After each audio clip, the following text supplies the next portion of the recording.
present here tonight.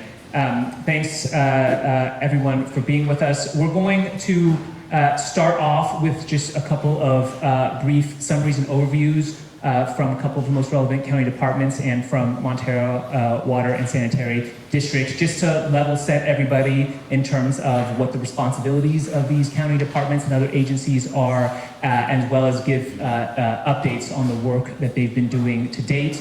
And then, as Mike said, really the goal of tonight is to hear from you all. And so we'll then have a comment and question period. And we understand there is a presentation that someone would like to have as part of their comment right off the bat. So we'll go to that one first. But for now, why don't I go ahead and hand the mic over to Steve Monowitz, our Planning and Building Director. Good evening, everyone. For those of you who don't know me, my name is Steve Monowitz. I've been with the county for over 17 years, and prior to that, I was with the California Coastal Commission for about 15 years. So, and I was assigned to San Mateo County when I was with the commission, and so I'm very familiar with the history of this issue and what's going on. And I want to express my sincere desire to help to the degree I'm able, recognizing just the intrinsic difficulties in managing a geologic situation like we have today. So forgive me for looking at my phone. I had printer issues and my talking points are on here. Yes, absolutely. So the first thing I wanted to tell you, just one observation I'd like to express in terms of working in a county as opposed to a city. In the unincorporated county areas, we deal with many service districts, right? Many water districts, many sanitary districts, and they are independent districts. And we do our best to coordinate and work well together. But I think it's important that everyone recognize that we're independent agencies and we are, working together to try and address the situation.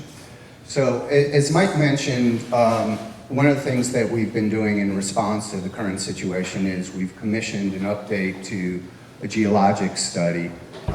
Many of you may know that in the coastal zone, our development regulations are established by our local coastal program, as certified by the California Coastal Commission. San Mateo County was the first county in California to get its local coastal program certified. And in the process of doing so, we undertook a very comprehensive evaluation of the Seal Cove area. And that's how we developed the development regulations that apply to the Seal Cove area today. In light of the increased movement in land that we've observed over the past few months, we've commissioned an update to the study that was used to develop our regulations in the 1980s. The contracting firm that was used at that time is Cotton Shires Associate, CSA, if you will. And so CSA has been commissioned to evaluate the situation right now.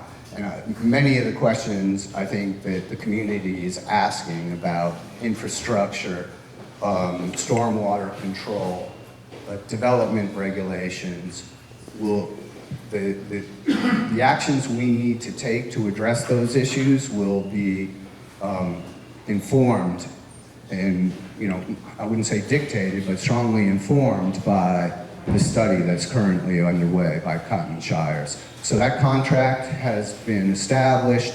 I think in the next few days or weeks, you'll probably see some drones flying overhead. They're taking LiDAR data to study the soil movement, and they will be providing us with recommendations on the best approach to address the situation.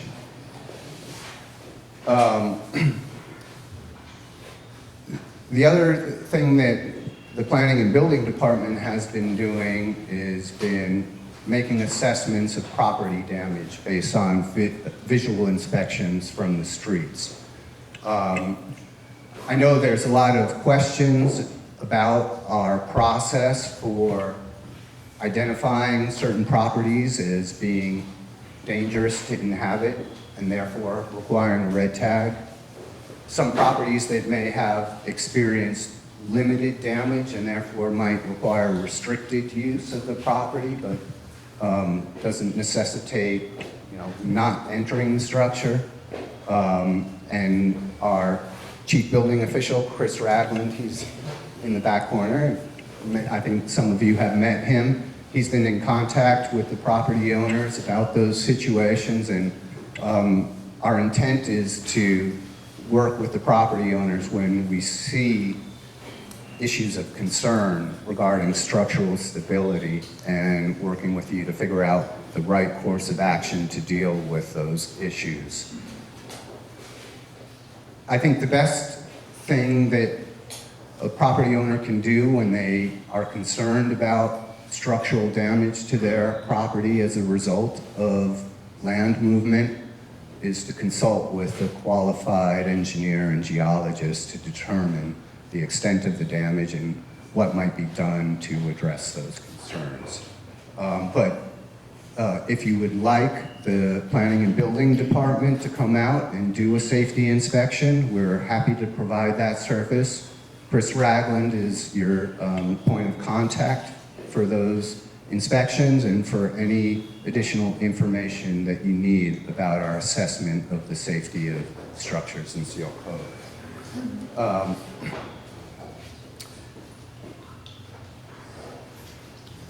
So the next thing I'd like to talk about is how we're approaching our review of new development proposals. As has been the case since we developed our local coastal program, our analysis of development proposals are very site-specific. Those of you in the community know that, one site may be experiencing significant damage, and just down the road, another house seems completely fine, right? So we need to really evaluate these issues on a site-specific basis. But the analysis that Cotton Shires and Associates will be performing will inform us about how we might want to change our approach to those site-specific analyses. You might be familiar with the various safety zones that were previously established by the Cotton Shires Associates study, and we will be using their updated study to inform us how we might need to revise our approach to new development.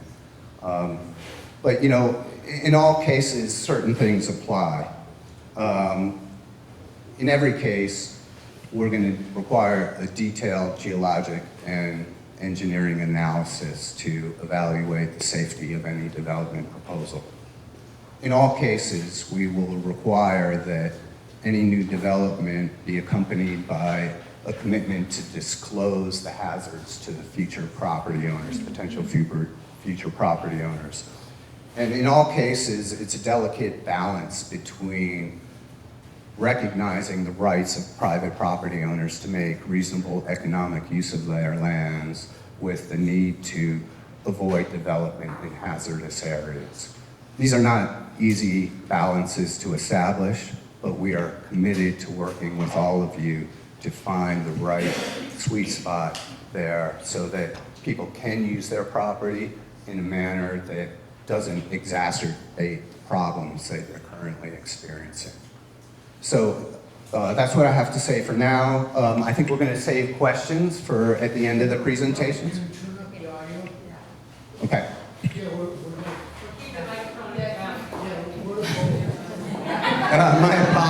My apologies. Is there anything you'd like me to repeat? Okay. Well, if you have questions, we can talk later. At this point. There are a couple seats here, just right in front if you want to get a little closer.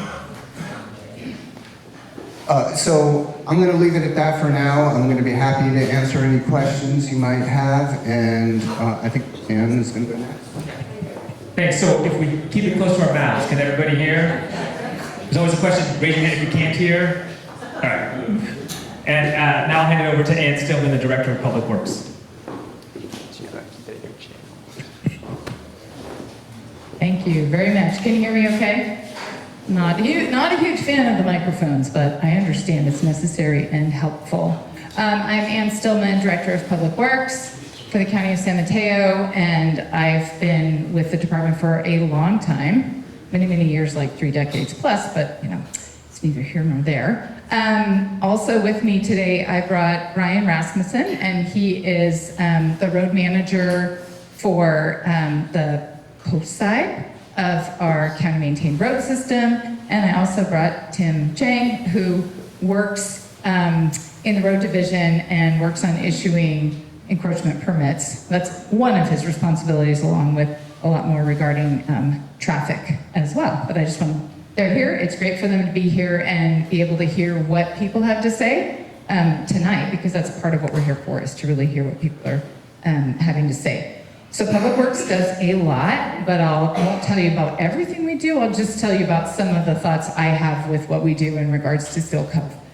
So one of our responsibilities is maintaining the county roads that we maintain. We have 316 miles of roads that we maintain, and some of them are definitely in the Seal Cove area. And that would be part of what Ryan and his crews would be doing in terms of maintaining the roads. We also work to implement projects on these 316 miles of roads, which include, projects on the coast side. I mentioned it also that Tim works with issuing encroachment permits. Part of our responsibility is to work with utilities, with property owners and whatnot in terms of encroachments or things that are in the road right-of-way that people put there either with an encroachment permit, or maybe they don't realize they need an encroachment permit, or maybe they think we won't see it. I don't know. All these things sort of happen, but part of our job is really to manage the road right-of-way and ensure that things that are in the road right-of-way, we know what they are. We understand that they're not potentially posing a threat or hazard to the public. So that's part of what we do and have to do in terms of managing the road right-of-way. And so I think there have been discussions in the past about encroachment permits and issuance of encroachment permits, especially in the Seal Cove area. And we have been working with the Montero Water and Sanitary District, issuing encroachment permits. Lately, it's been for emergency type work, and we've also worked with private property owners. The way we work with emergency situations is that it is the applicant or the person that is needing to do work that has to identify whether it's an emergency or not. We're not making that determination. They need to tell us that. And often there are cases where, whether it's a utility company or whatnot, work needs to be done immediately. And then we need them to do that. They need to do that, but they need to work with us to obtain an emergency encroachment permit after the fact, and we want to know what was actually put in the right-of-way. So as-built plans, so that we have a record of what is in the right-of-way. So we have been working through that process with Montero Water and Sanitary District, like I said, and private property owners to work through some of the utility-type issues that have come up. We have also, maybe some of you have seen out on the roadways on the ground and also San Lucas, we've put some paint markings down so that our team in the field can take a look and monitor and try to understand whether things are moving or cracks are getting wider. So I think originally we put them down as zone 1, 2, 3, but it was pointed out to us that that's confusing when it comes to some of the designations out there. So we've modified that to zone A, B, C. And then our team can measure. It's my understanding that really there is no market change in terms of those areas that we've marked. So that is something that you will see out in the field. Another thing that we've done, especially on San Lucas, is that some of the existing cracks we've filled with sand. Some of them are so large that we can't put sand and then crack sealant because they're so large. But we are monitoring those cracks or potholes and whatnot that have developed and filling them with sand. And then Ryan's team soon will be taking a look at LeGrand and putting, where possible, sand in those cracks and then filling with crack sealant on the top of them to try to seal off the area, but also avoid any potential trip hazards and what might be existing out there. Also just want to mention that many of the county maintained road systems do not have underground storm drainage systems. Most of the roads that we have in the county maintained system have surface drainage, and that is part of what happens out in the Seal Cove area. the drainage out there is surface drainage. We don't have underground pipes. I think you all probably know, if you live in the area, that you're also adjacent to an area of special biological significance, which also impacts the work we do and the cleanliness of the water that gets delivered to that ASBS. So that's just another thing to be mindful of. And then I know that Steve mentioned the work of Cotton Shires Associates that they're working on, but we worked collaboratively with the Planning and Building Department so that we could include the scope that we wanted Cotton Shires Associates to look at for us to help us better understand the conditions of the roads, the drainage, any recommendations they may have for pavement repair, the crack sealing, any weight limitations, drainage. So there's a lot that we ask them to do and take a look at in terms of their work. So I definitely am looking forward to seeing that, because I think there's also an interest, people say, why don't you get out there and do this or do that in terms of the roadway, but part of it is not really understanding whether the work that we would do would make things worse or better. And so that's part of what Cotton Shires will help us with. So I think that's what I have to say right now, and I'll pass the mic back to Justin. Great, thanks, Anne. And we know a lot of questions and concerns out there are concerning the water and the sanitary sewer service. So we have Clemens Heldmeyer here from Montero Water and Sanitary District to also give an introduction. Thanks, Clemens.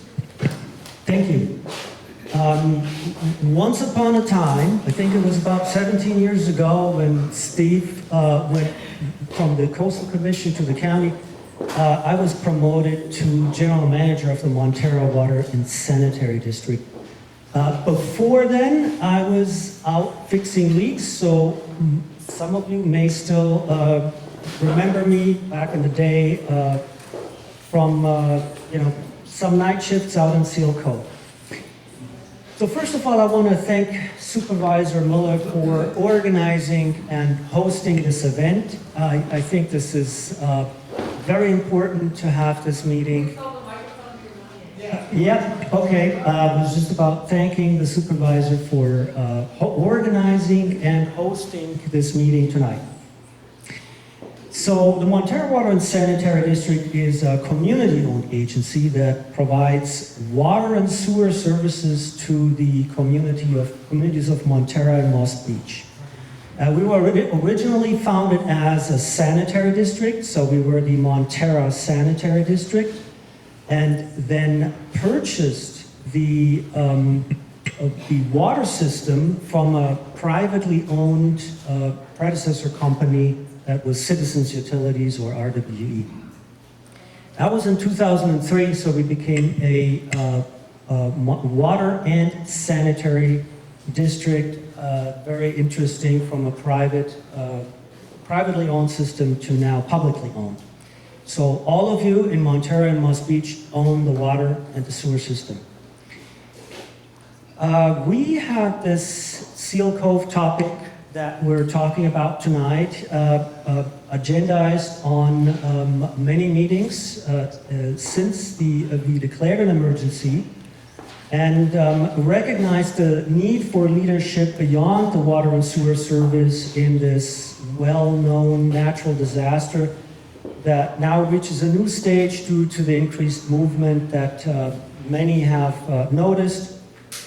So since some years, this really has increased. We've seen a lot more leaks, a lot more issues in the landslide area.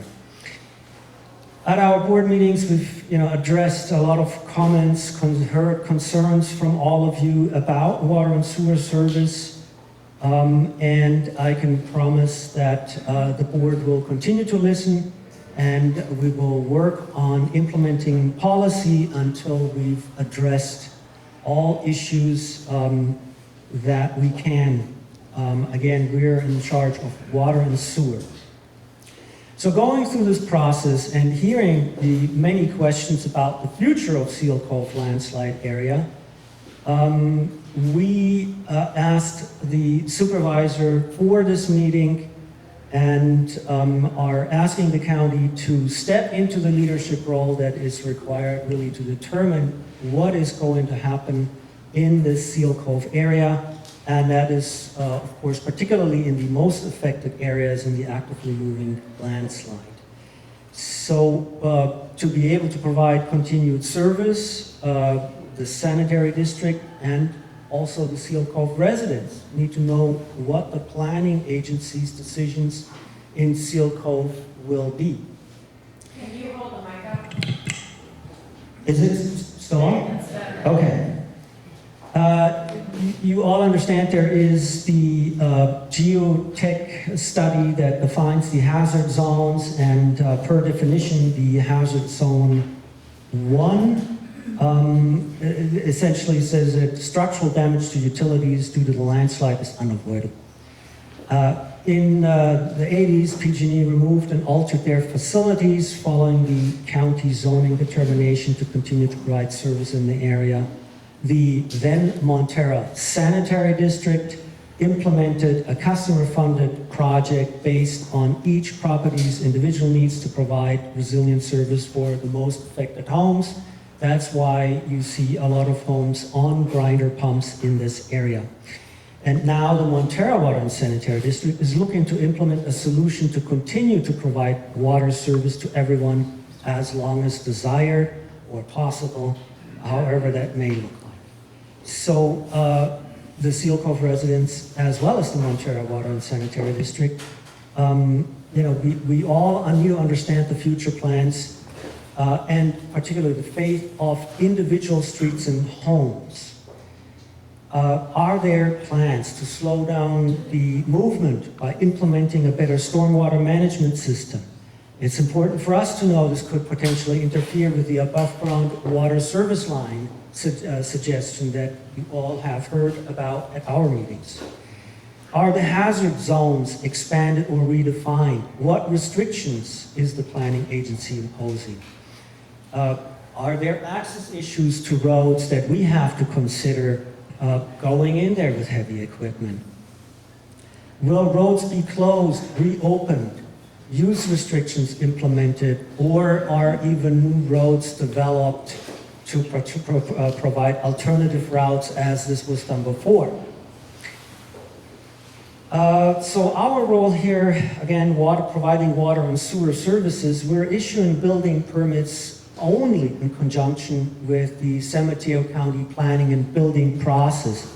And we differ somewhat from other agencies. So we're tied to this planning process through a document that is somewhat of a mini local coastal program. It's called the Public Works Plan, and that specifies very clearly that we aren't issuing permits without the San Mateo County process. And San Mateo County responded to developers' applications and issued building permits in the various hazard zones. And now the community of Montera and Moss Beach is expected to provide service to an area that's clearly not suited for standard service conditions. The cost to provide service to this area is well exceeding the cost of other service cost of service in other areas of our district. And funding for natural disasters can be available. This situation, however, is challenging because the disaster is not an unplanned single event, but instead a well-known and documented landslide. So one reason for our declaration of emergency was to provide a better funding opportunity and grant responses, and another to encourage San Mateo County to do the same and further open the door to grant opportunities to address the landslide. So I'm pleased to inform you that our representative Sam Liccardo, representing Congress, has selected the Seal Cove Utilities Relocation and Coastal Protection Project as one of his community project funding requests for the fiscal year 26. Now, this is not a guarantee for funding. The project will need to be vetted by Appropriations Committee and included in an appropriations bill that is signed into law before the funding is made available. wouldn't it be wonderful if San Mateo County could support our representative in Congress, showing that not only a small water agency, but the entire county declared an emergency to help the affected residents? So at this point, we have, at least temporarily addressed the immediate emergency on San Lucas Street. We've abandoned the water line in the most affected section and provided temporary service to affected homes. And I can assure the affected homeowners this is not where this is steps for us. Since the end of the rainy season, we've not seen any further line breaks in the landslide, and we also anticipate a slower rate of movement during the summer months. And we now heard from that San Mateo County actually took immediate action and committed to an update to the geotech hazard zone study. These results are expected in some months, and they can help us in the decision-making on the above-ground service line project. We can focus on a completion of the design right now, get this through a public process with all of you through the summer months, and then work on a completion of the design, hopefully before the rainy season. I know this is very ambitious, but that is what our goal right now is. And, lastly, as I stated earlier, we, the Montero Water Sanitary District and its board, we will continue to listen and address your concerns at our meetings. I am here today, as you all are in the audience, to listen to the other agencies' comments and learn about the approaches as much as possible so that we can all better work with you together on moving this forward. Thank you.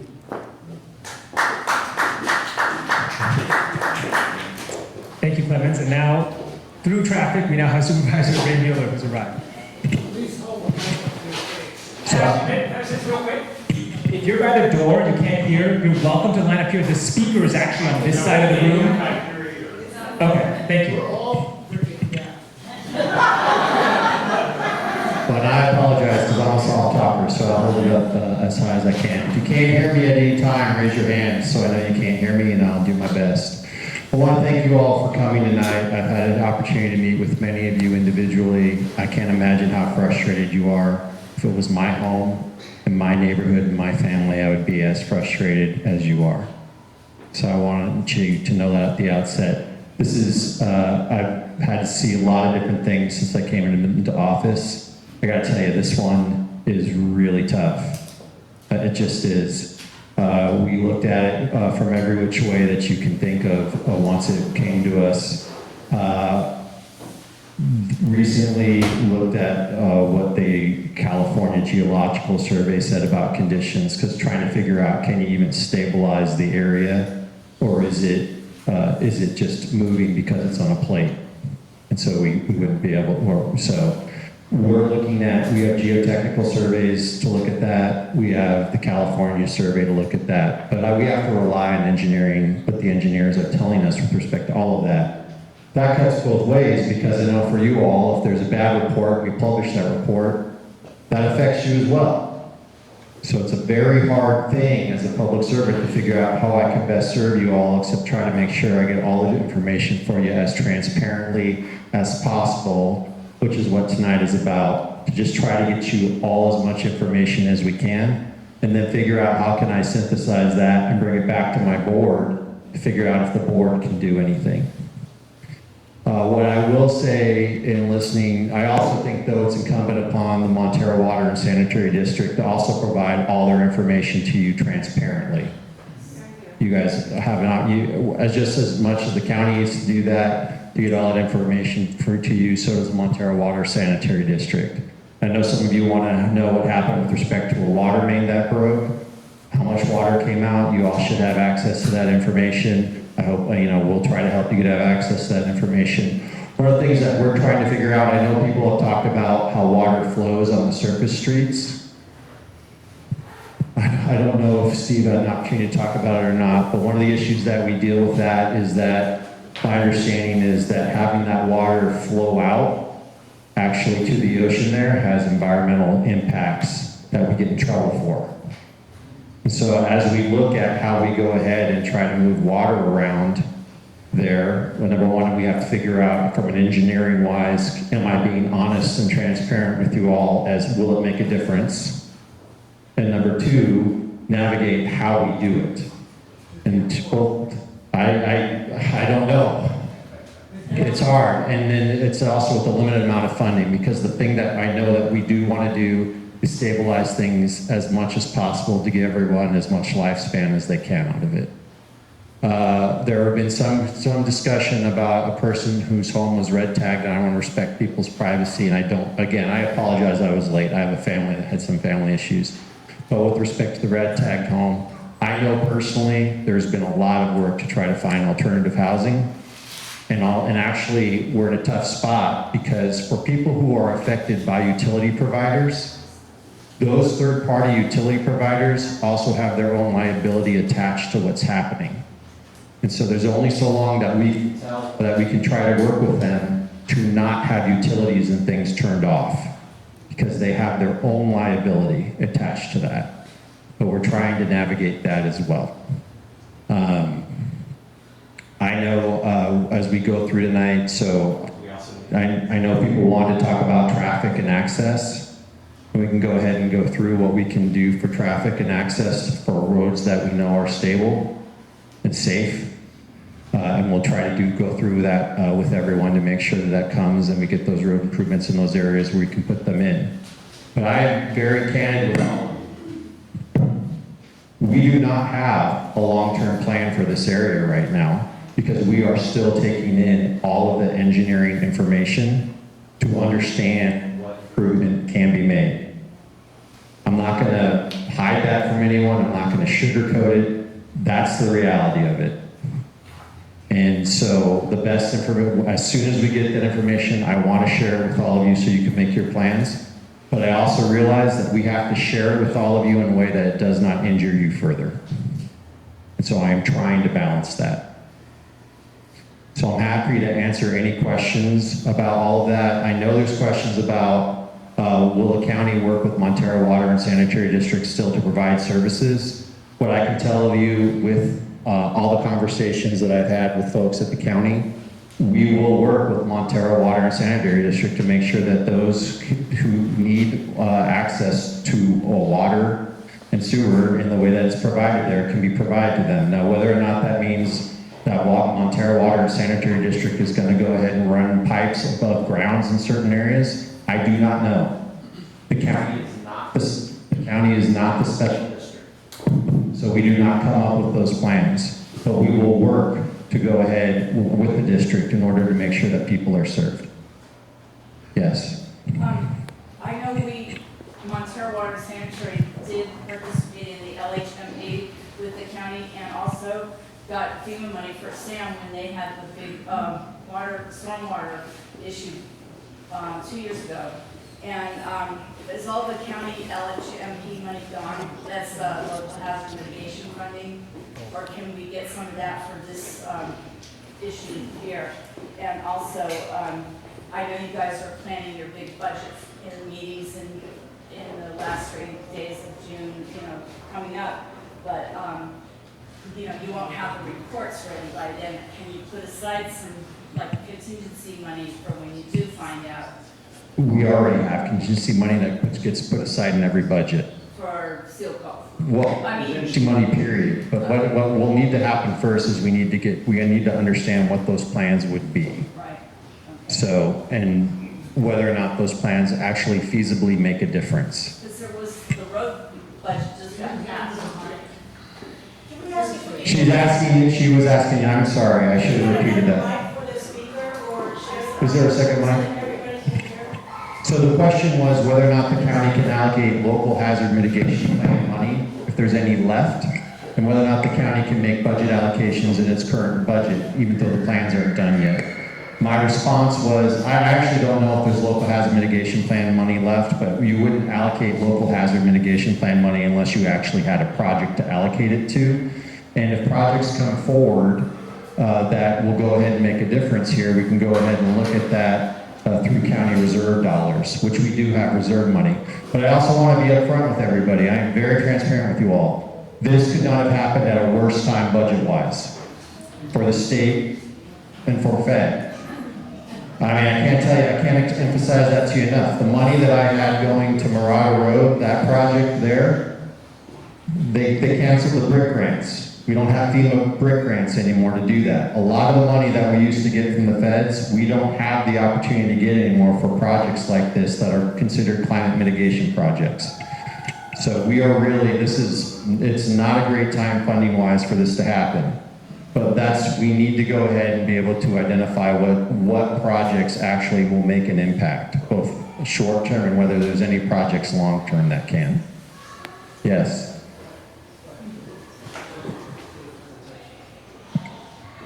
Question, could you write a letter and have the other supervisors sign the letter asking Montero Water Sanitary District to please adhere to the 2017 grand jury recommendations for term limits? The directors, some of them have been serving on the board for where's Scott? I think, I don't know, 30, 40 years.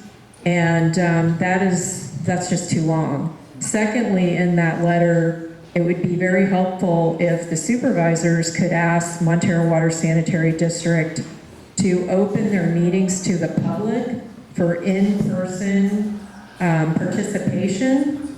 Currently, their meetings are not open to the public, and that would be in keeping with the spirit of the Brown Act. Thank you. So let me say on the first part about asking current directors to adhere to term limits, which is basically asking them to give up their jobs. I'm not sure that that's the most conducive relationship that we want to have right now with the district. So I'm happy to look at a letter, but I also don't want to pick a fight with the district that we're trying to work with to provide service to y'all. On the second part, open meeting Brown Acts, that's required by law if it's not happening. And for a good legal reason, then we can go ahead and send a letter regarding that. But I'm not looking to start a fight with the Montero Water Sanitary District. We all have to work together in order to get through this. And next question. Yeah. Well, actually, I'm sorry. She raised her hand first, so if we can send the mic over there.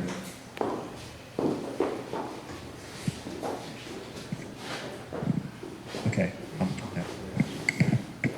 So I built my house in 1982 in Seal Cove, and I've been through all of the various sanitary districts and water districts that have been here for the last several years. I'm really appreciative of the fact that you have the planning department here, planning and building department here, because one of the issues is the pressure between San Mateo County wanting to increase its housing stock and whether or not Seal Cove can support additional housing.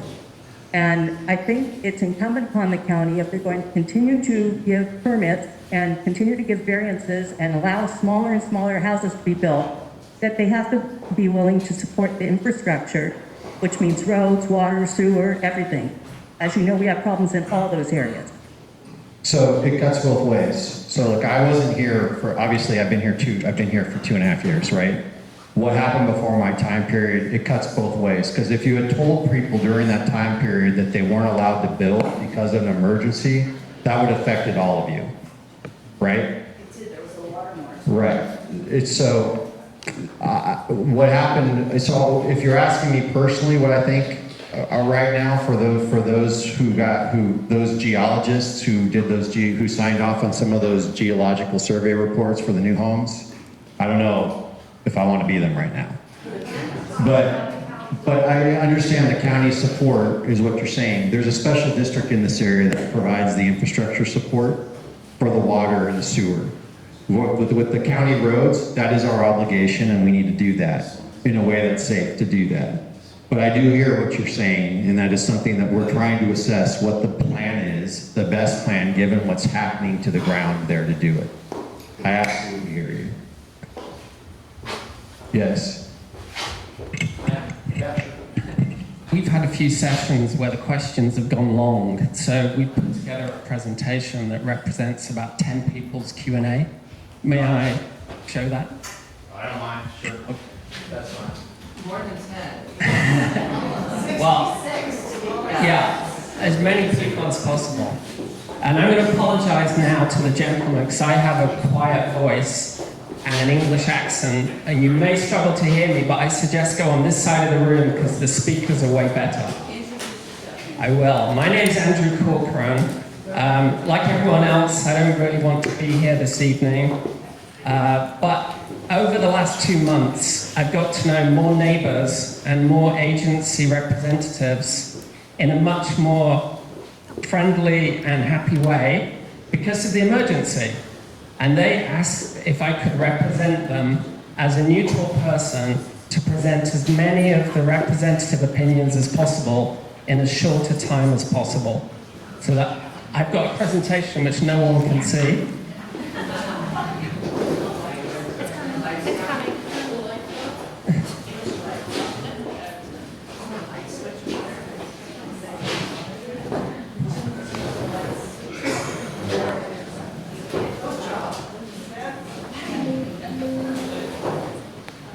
Put in presentation mode. This makes it very dramatic. There's only about 6 slides, but we felt it was important to try and encapsulate all that's going to go on. All that's going to go on when we get to the Q&A. That's not to say that individual people are not going to have great questions that I don't cover. We can do that next, but this hopefully makes things a bit quicker.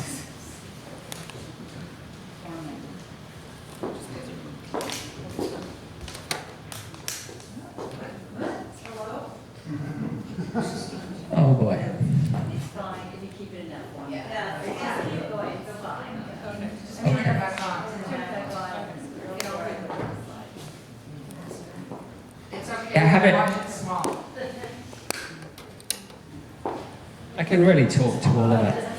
Just go to the next slide.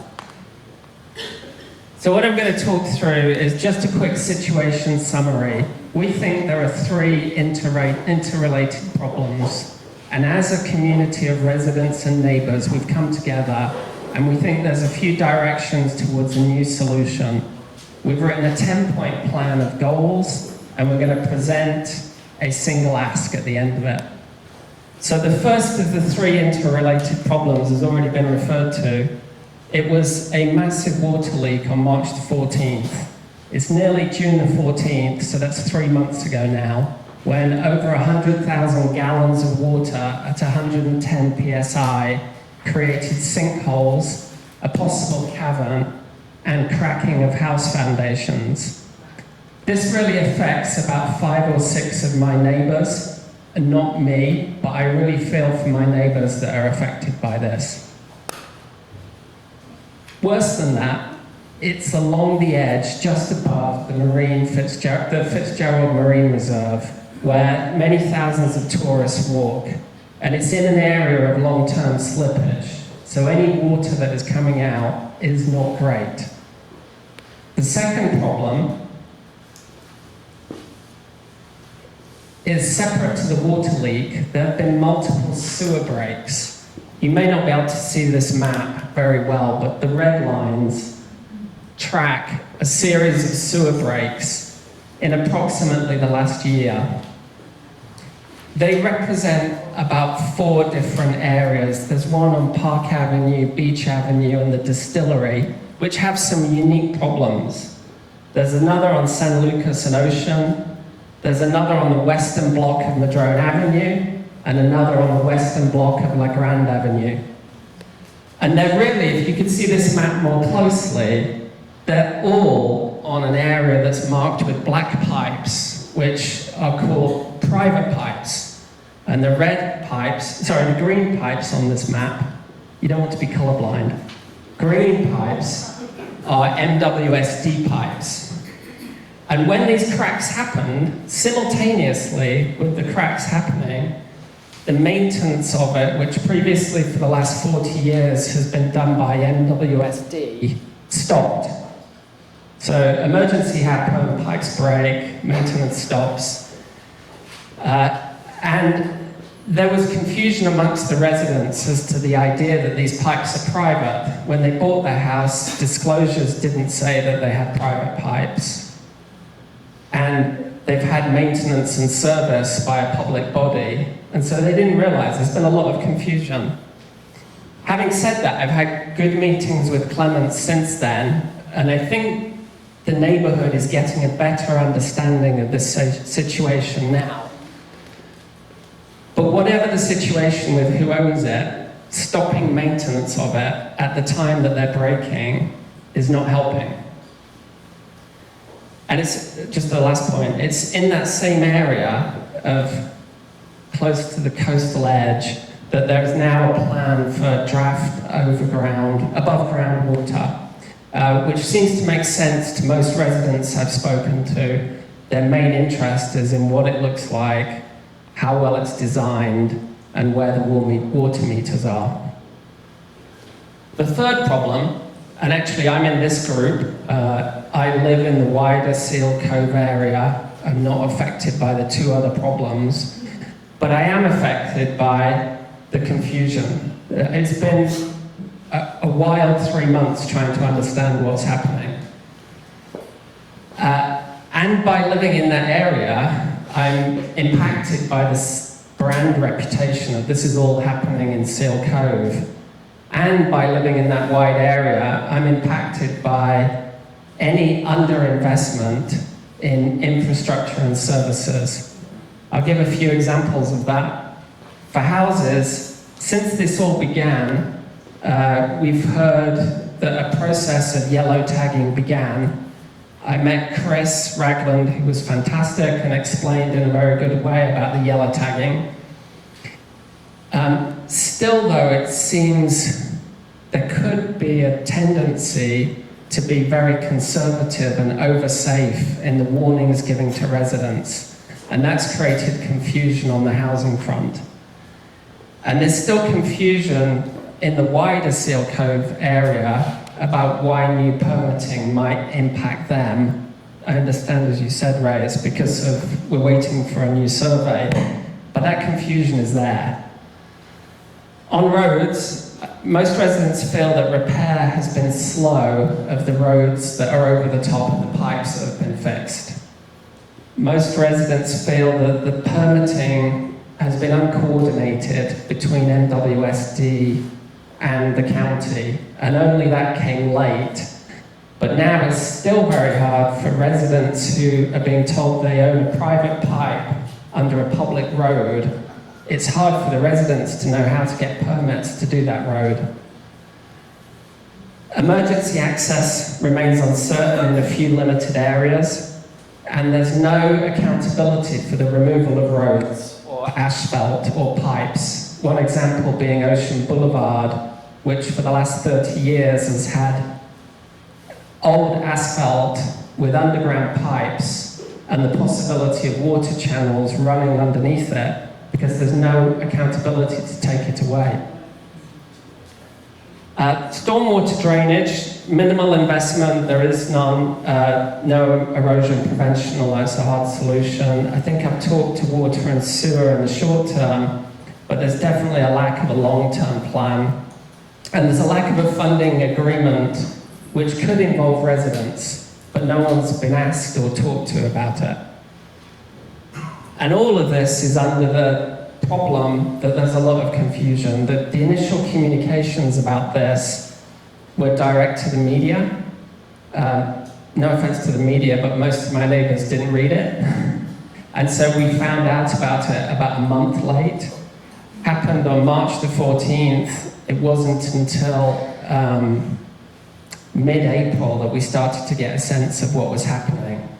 And then it took about another month of individual neighbors talking to each other because there was no direct to homeowner communication. So they're the problems. I'm going to quickly get to the solutions and I'm going to have to go a bit quicker.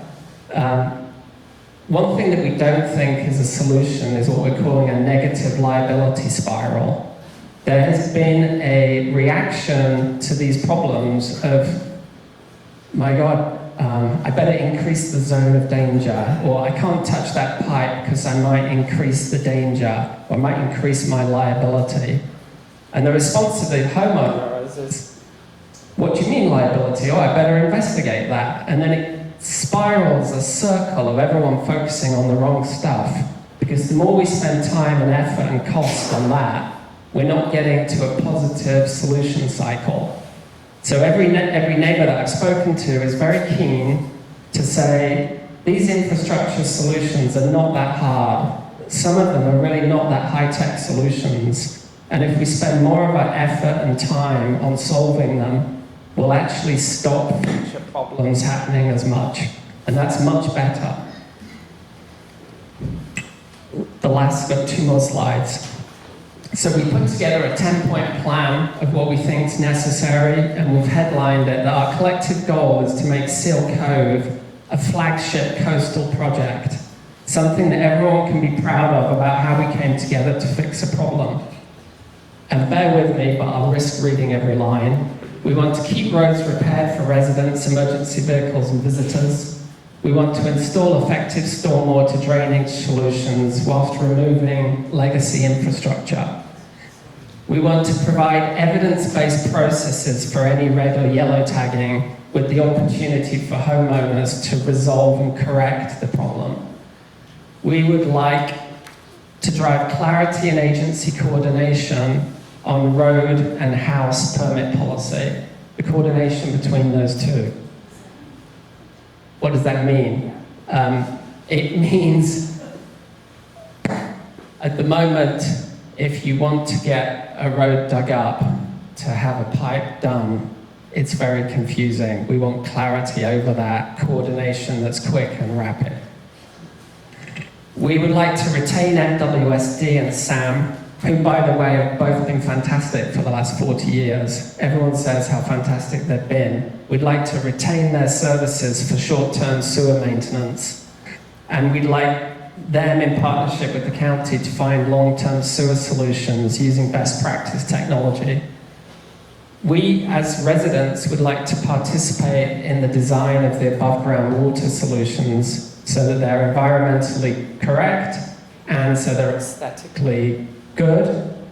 And importantly, if they're safe enough, because we're moving the pipes above ground to make everything safer, why not keep the water meters on the boundary of the property and therefore not increase the liability of homeowners with the increased distance of pipe between meters and properties?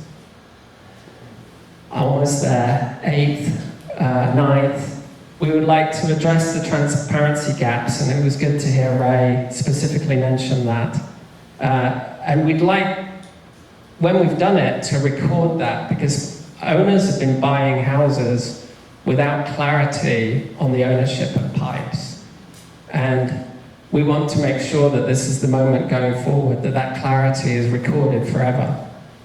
And lastly, all of this, whilst being less expensive than a liability doom spiral, will cost money, and we'd like to find solutions, whether it's from FEMA, whether it's from the county, whether neighbours are involved in raising funding, but we need, for both problem 1, problem 2, and problem 3, to find a way to pay for it.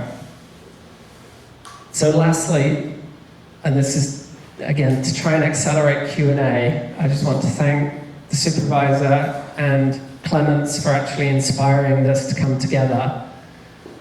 Our one ask is, can we try and make this a flagship coastal project? And to do so, to address those goals I've just said, we think it begins with a coordination framework. Can we get an interagency working group that includes the community? And can we have an interagency communication protocol that formalizes communication direct to homeowners? And can we have a regular schedule of follow-up to this meeting that's action and solution oriented? That was it. Thank you.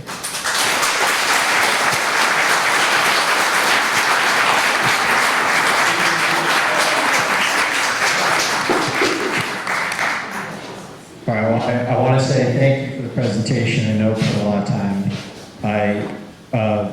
I do want to say just one piece on the negative spiral. I don't see that at the county as having taken place. And the one thing that's not within the 10 points, that really the 10 points, the foundation are built on, that we're trying to figure out right now, is what is happening to the land. Okay? All of those 10 things are incumbent on us knowing what is happening to the land. And that is what the county has been undertaking, trying to figure out right now. And where that survey is going to be done soon, Yeah. or Steve? Yeah, mid-July.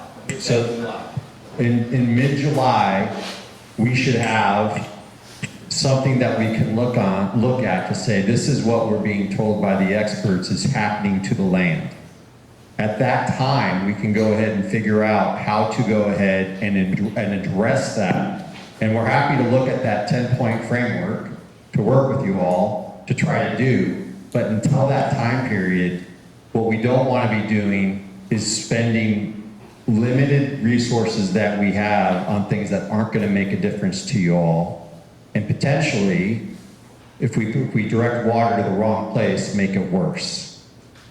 Yes. Can you arrange to send that information to us when it becomes available? Absolutely, we will.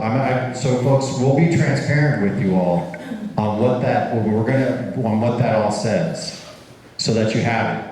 And my guess is that when it happens, there may be some people who aren't going to like it, and there's some people who will.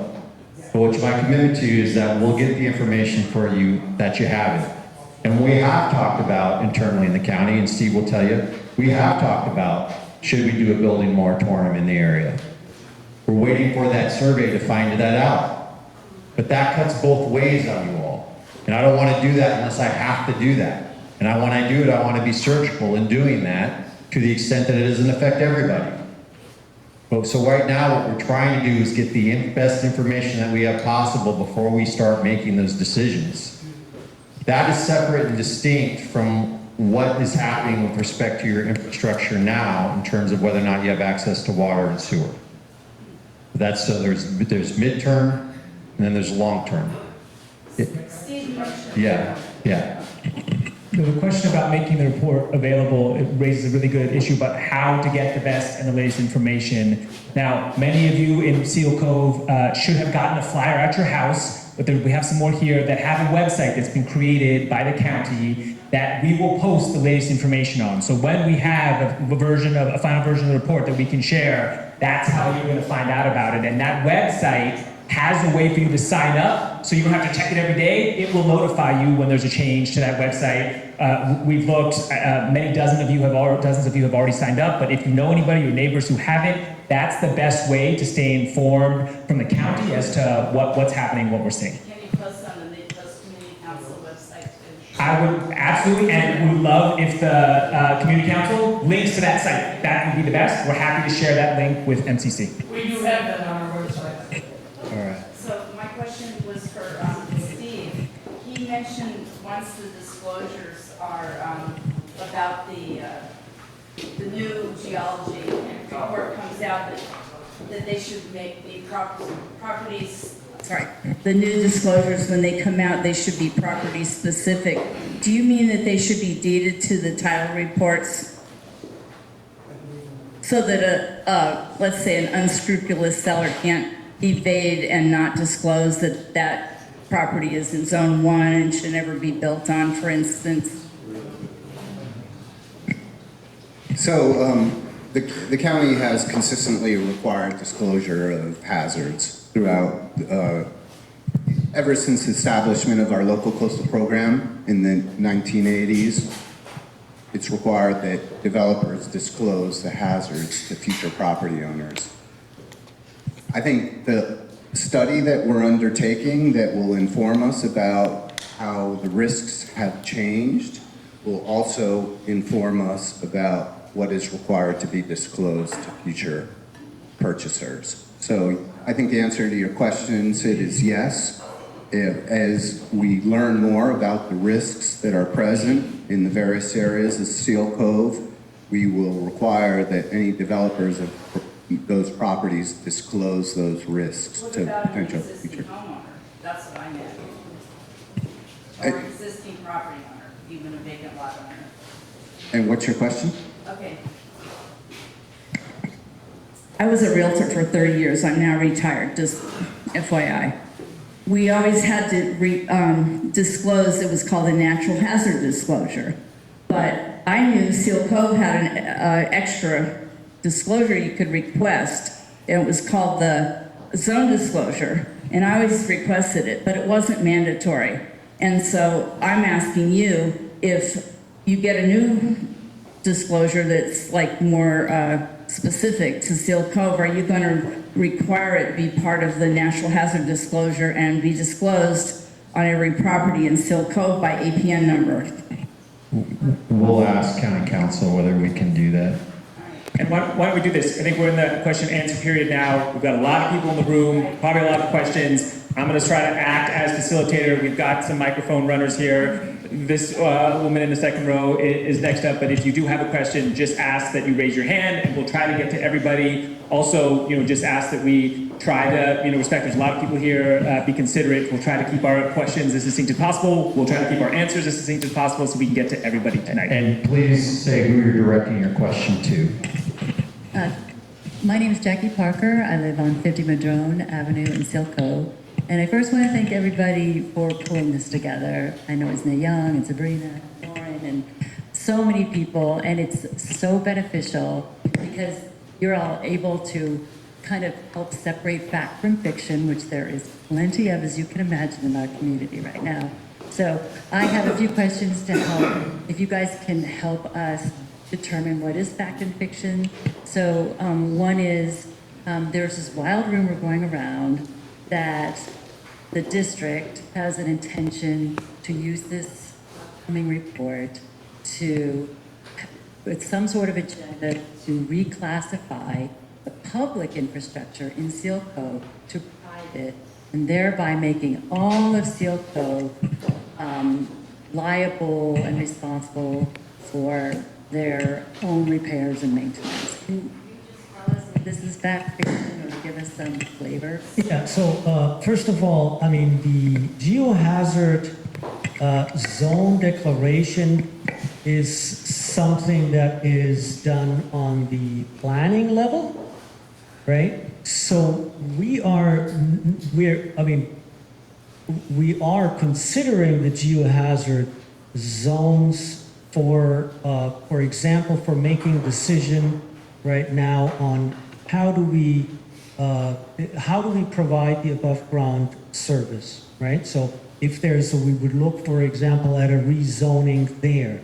Is there some significant information that makes us change our current plans, our current ideas, right? You were asking specifically about the sewer system, and that is, I'm just going to say it's much more straightforward and simple than anyone or what I've heard from you.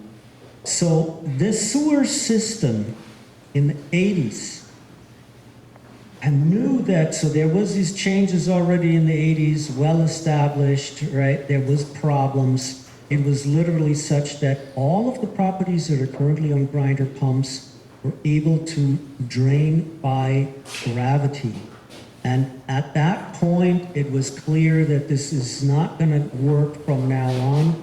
And there was a solution put in place that was funded by the property owners serving the individual properties, and I'm talking about the roughly 20 grinder pumps. The service for these grinder pumps was maintained throughout the existence of the financing mechanism and was ultimately continued without any funding. So the rest of the community paid for your individual grinder pumps. The current local law, that's our code, is specific that every homeowner is responsible for their own lateral. We have many of these grinder pump setups throughout the district. They're all maintained by the homeowners. So it has nothing to do with the geohazard zoning or so this is a completely different process really here.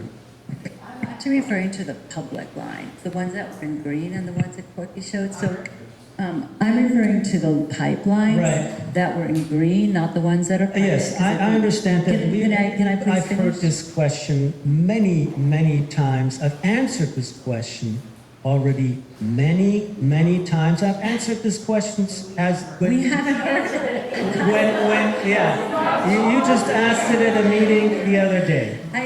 Okay, so there was during that project, there's an efficiency to building this project, meaning the grinder pumps need to be able to pump it to whatever is district maintained facilities. That is the point of where it transitions to gravity or where it dumps directly into a district pump station. Instead of running there is a number of individual laterals that are going directly to this point, and for some, there was an efficiency in combining those and transporting the sewage that way. Okay, so the question is, there is this rumor that because of this new survey or this new report, that there's going to be some rezoning, kind of what you implied, that maybe zone 1 is now stretched into zone 3, that based on this report, that you may make some decisions, not based on gravity, based on a zoning, some geologist states that this is now, zone 3 is now zone 1 through all of Seal Cove, for instance. I've seen the study. So if you do that, we're wondering, and you can imagine how frightened we all are, that you all are going to now be justified to take that survey or this study and say that all of Seal Cove is one hazardous zone, and therefore all of Seal Cove is private infrastructure. And you all have to decide what you're going to do with your infrastructure. That's the question. Yeah, it's a clear no. Thank you. It's a clear no. It's a no. Yes. No. That's what we want to do here. Yes, picture.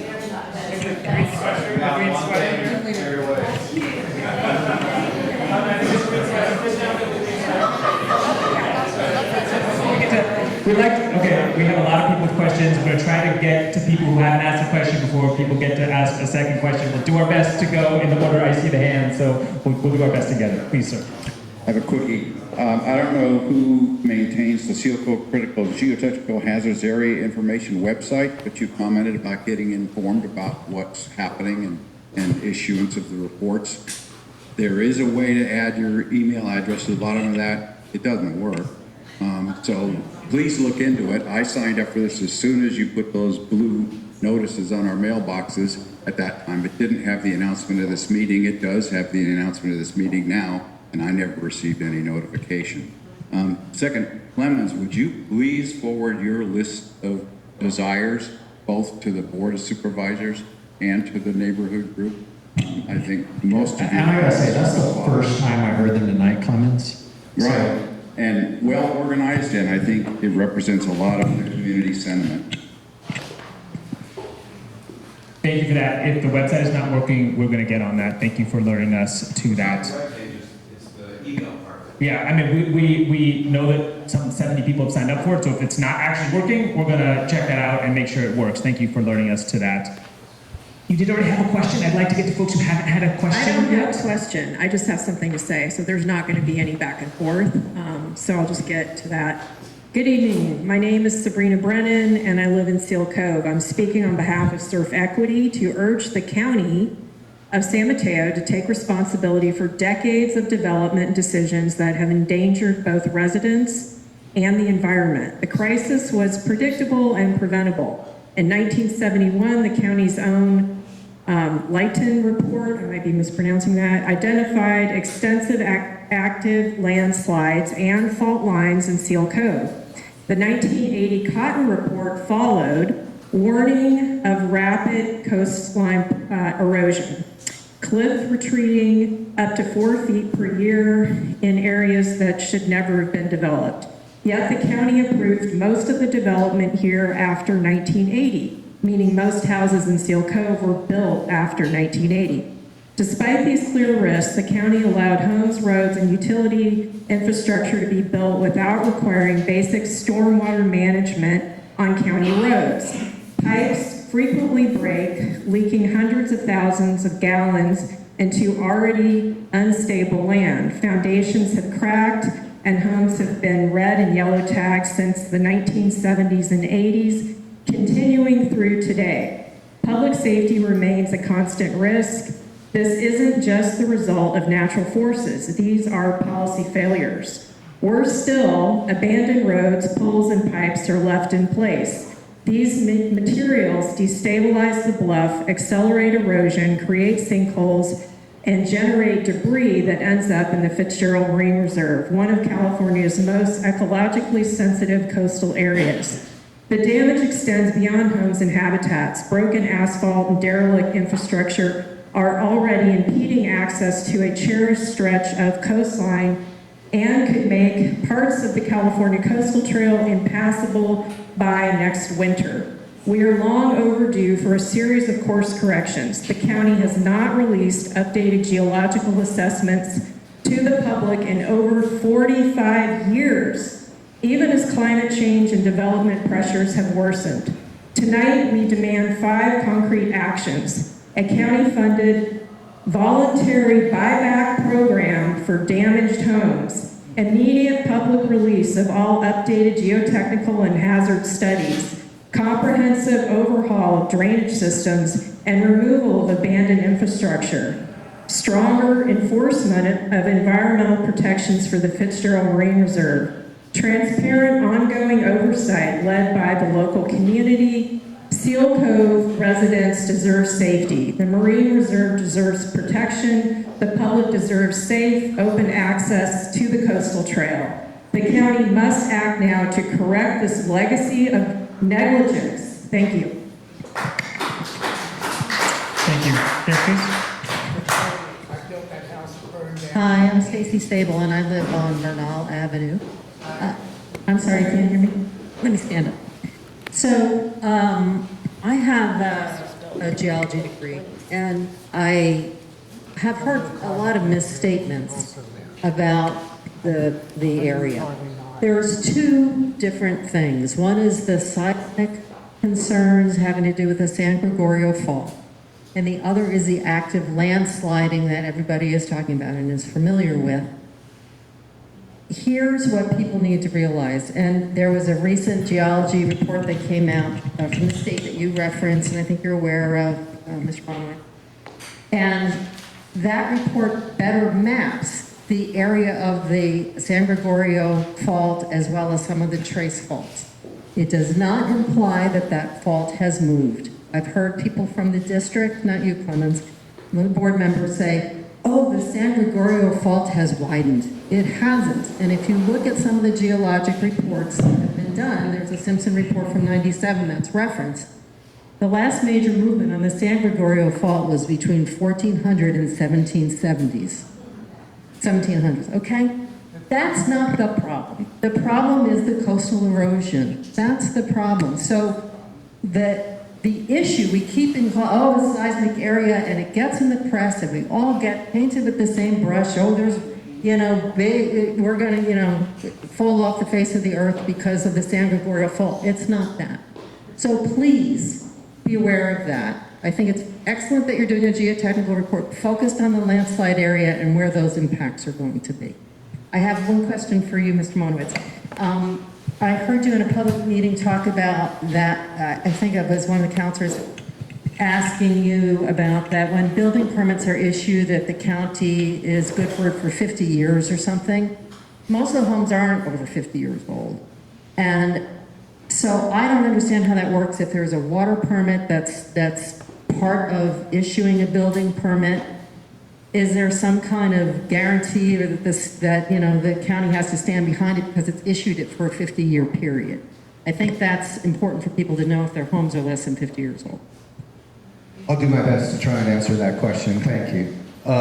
So the standards for development require that you set back the proposed development from potential coastal erosion, landslide areas, so that it will have a lifespan of 50 years. That was a standard established back in the early 80s when our local coastal program was established. And I think upon reflection on that, we might all question, well, why 50 years? Because many houses are lived in for well beyond that. So in terms of, addressing perhaps some, not mistakes of the past, but, those decisions were made on the best information available, but trying to adjust them based on the newer information, I think points to the need for us to update our development regulations. The update to the Cotton Shires report is going to inform us on how we need to update those development regulations to ensure that any additional development that takes place in the neighborhood is truly safe over the long term. As it relates to infrastructure, we do our best to balance our requirement to let property owners make reasonable economic use of their property with the need to avoid developing in hazardous areas. And once we make that determination, and those determinations are done in consultation with the service district.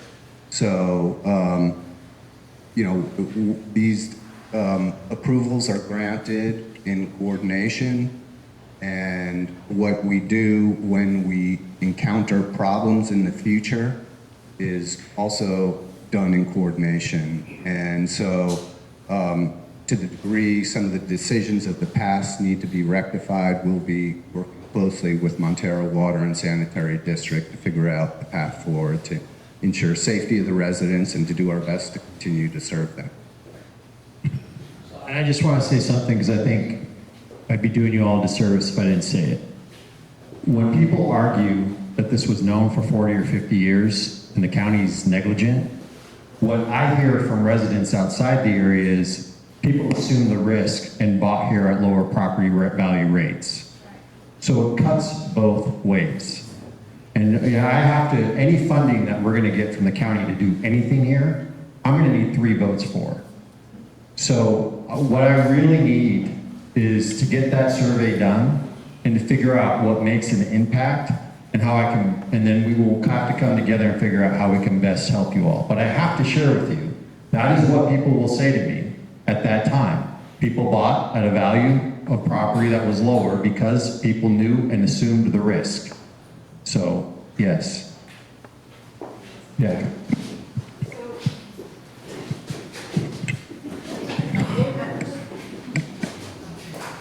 Can you hear me?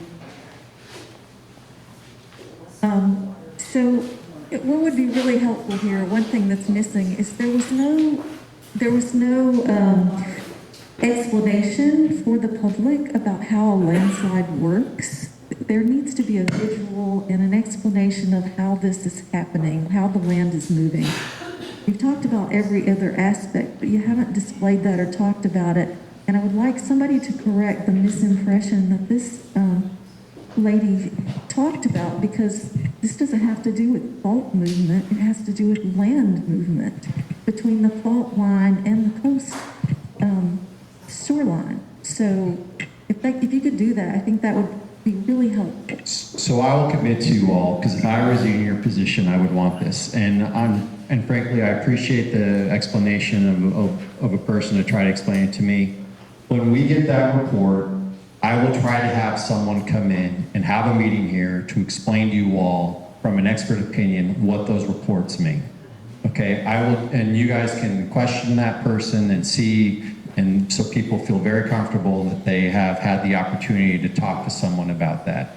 Our office will endeavor to do that for you, okay? Answer her question in 1 minute or less. There's a person waiting in the back for a long time to ask. Why don't you both connect afterwards, okay? Hi, I want to again reiterate what other people said. Thank you so much for coming out tonight. Really important for the community to hear from our representatives, so thank you.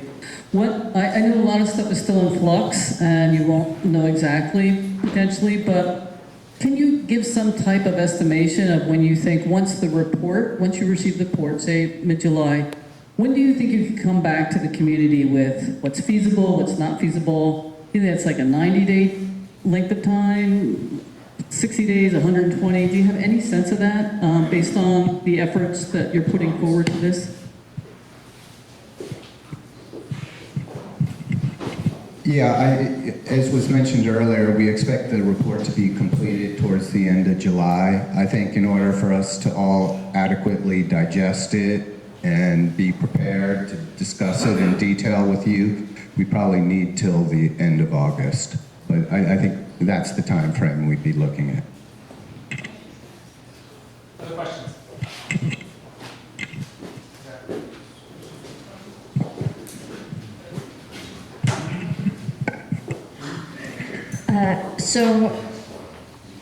Thank you, everyone. I have a question in regards to the director, or should direct to the director of building planning. And I'm sorry, I forgot. Oh, what is her name? Ann Stillman is Director of Public Works. Public Works. Okay. So I'm not really sure what this covers, but because she was talking about San Lucas, my question is more technical, I guess. Why are you filling what you're calling cracks, which I call chasms, with sand? We talk about not wasting resources, and so I guess my question is, like, for your guys to come out and fill these big chasms with sand seems a little bit, I don't know what the point of that is exactly, but I went out and did video. I've been trying to take a video like every week or two, and we're talking like 8 to 10 feet in some places close to Ocean Boulevard, and it is radically, getting bigger in all these areas. So that's one of my questions, like why bother even with something like that? We know water is going to get in there. We know it's going to sit. We know it's going to increase landslide movement. So should we be doing something like that, or maybe save our pennies and do it all at once, get the asphalt out of there, grade that road, whatever needs to happen. And then also in terms of the red tagged house, there is a smell that is pure sewer coming up from that area. And I'm wondering, we talk a lot about water lines coming above ground, but what's going on with the sewer lines right there? Is there stuff like leaching into the ground now? We probably need to have that looked at right away. So that's it. Okay, I can talk about the cracks and the filling of the cracks, and definitely on San Lucas as you go west. San Lucas heads to the west, and then there's this big great difference. I'm not talking about those sorts of cracks. I'm talking about things that are closer to Del Mar, where we've been putting sand in those. Part of it, like I mentioned, is reducing trip hazards, uneven pavement surfaces. We know the pavement is uneven out there. We know the road is closed, but we also know that people frequent the area and walk through it. So that's part of what we're doing. I know that we've been out there at least once, putting the sand in those areas, but I don't know that we've necessarily had to touch it up, but it's something that we monitor. And then I also was mentioning doing something similar on La Grande, but also doing, you wouldn't be filling cracks that are super wide with crack seal, it'd be smaller things. Some of those cracks extend deep. I mean, we've been out there with tape measures and they're deep. So sand is a material that can, we can pour in there, put in there and fill up, and then put the crack seal on top for La Grande. I don't necessarily see it as a waste of resources because I don't think we're out there often touching it up, but we're not taking care of this big, great difference, for sure. And I think that takes Nana. Your other question was about a sewer leak. Steve just stepped away. I don't know if we have a report of a sewer leak on that red tagged property. I mean, I don't know if it's a leak, but it smells. Does that mean it's a leak? We'll notify the building department and see it. Obviously, if we that would be something we'd have to take a look at, but I don't think we're aware of a report of an active sewer leak on that property. Question for Ann. Would you clarify roads in our area? Are some abandoned, all abandoned, or are you maintaining all our roads? Okay, well, Ocean Boulevard, a portion of Ocean was abandoned, for sure. You're probably familiar with that because it's a lot lower, and I think people were speaking of that. Not all the roads or the right-of-ways are maintained by Public Works out there. We do have, if you go to our website, we have a listing of, you can go to Public Works website and you can go to roads and see which roads are county maintained out in that particular area.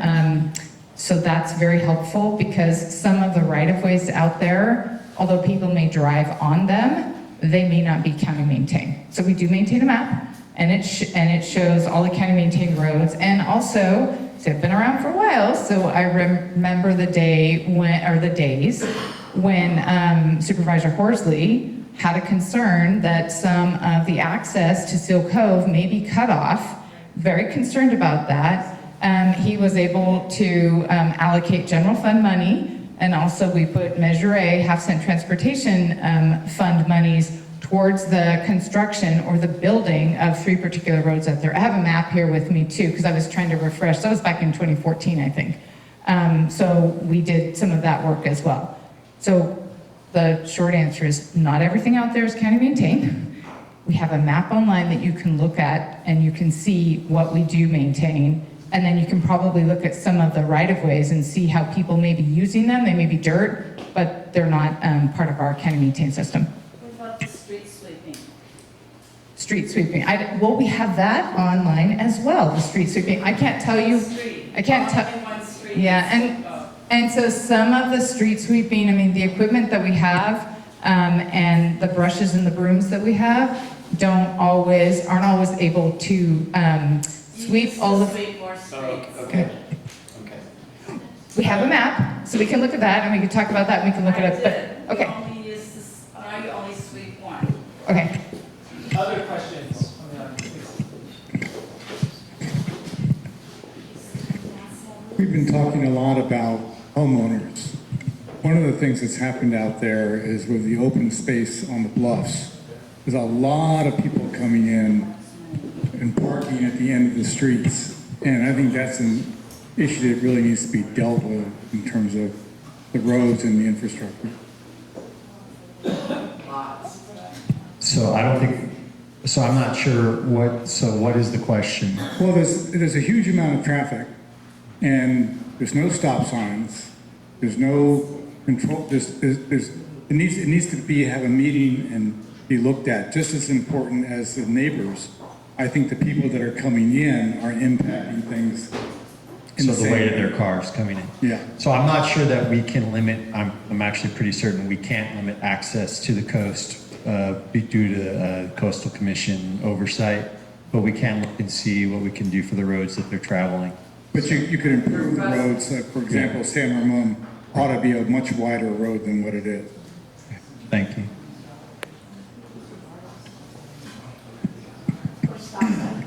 I've got a question and a comment. The question is for the county and Montero Water. My question is, does the county see the need to continue the emergency declaration that we're living under? Having said that, after it was first declared, part of the reason was the county wasn't providing permits. I met with you less than a week later. You said, miscommunication, I'll take care of it, and you did. Thank you very much. Then we decided the safety. There wasn't anybody getting swallowed up out there, so the safety issue kind of calmed down and went away. You said yourself, the feds and the state are in no position to fund an emergency or ask for funds we're probably not going to get. We know the bluffs have been sliding. I've been around since before Ocean Boulevard slid away. Yeah, it might be picking up a little bit, but we didn't catch Ocean any too soon either. So my question for the county is, do you agree that we should be under an emergency status? And maybe an explanation of Clemens of why we are.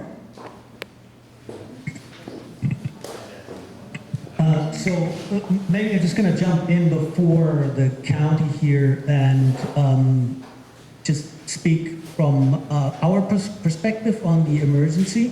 And as you pointed out, there were a number of reasons why we declared the emergency. You listed a couple. You've seen us work through some initial issues. We have, like I said, addressed the immediate situation on San Lucas. Again, I'm not happy with, this is not an end solution, but we have an interim solution in place.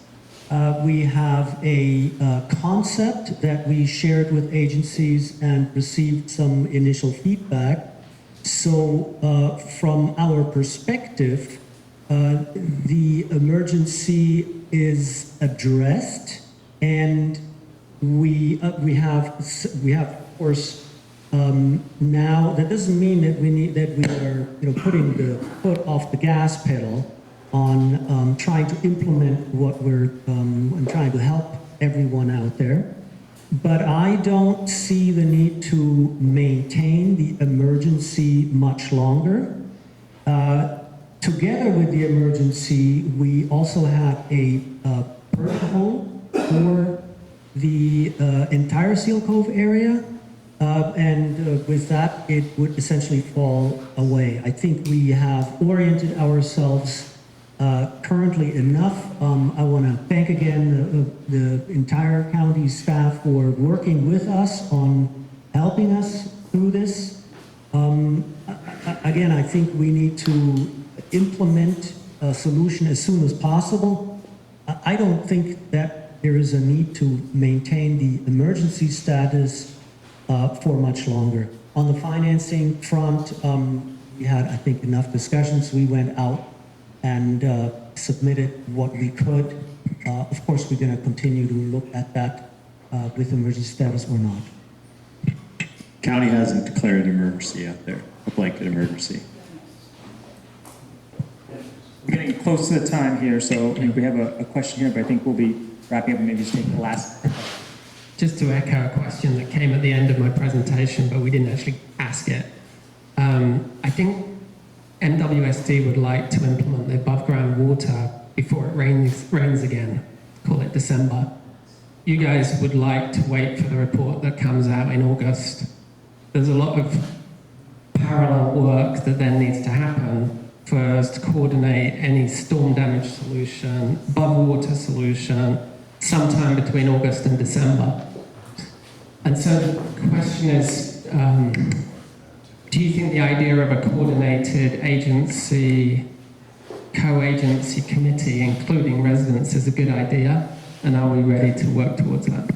So I just talked to Steve. We're not going to hold up. If Montero Water District wants to start doing above ground right now, we're not holding them up. So the county, there's nothing at the county that would hold that up. That's a special district decision if they want to start putting their facilities above ground. I think the storm damage solution. So the storm damage solution in terms of where we go ahead and run, so you mean storm drainage? Yeah, if we have storm drainage solutions, they would take up the same location on the road, but the above ground water. I'm not sure that's necessarily the case. So I'm not sure why that would be the case, but. Yeah, so from MW's perspective, we have, I think, enough clarity to be able to complete our concept. Again, this is going to be a public process. And then I think by that time we will have some results from the new updated study from the county. That means then we can look, does this impact what we're doing, so there's time to correct, and then go through the proper permitting channels with all agencies and receive comments accordingly, and there's a chance for everyone to weigh in and consider these results as well. So we're saying no agency coordination is necessary? I think it's actually happening is what I'm trying to say. Well, so I think there is agency coordination happening between the county and the district when they've asked for assistance, and certainly the agencies at the county are coordinating. I cannot speak for the district in terms of how the district wants to interact with the public. So every district, every agency is its own. So, but in terms of, we will, as I've already committed to you, once we get our survey report, we'll have everybody, I will bring in the geological expertise to explain what's in those reports to everybody so that you can see them. It's 7:05, so we're going to go ahead and wrap up. If people have individual questions, if you want to come up and talk to us individually, that's great. But I want to respect everybody's time and pull it together. Thank you for coming this evening.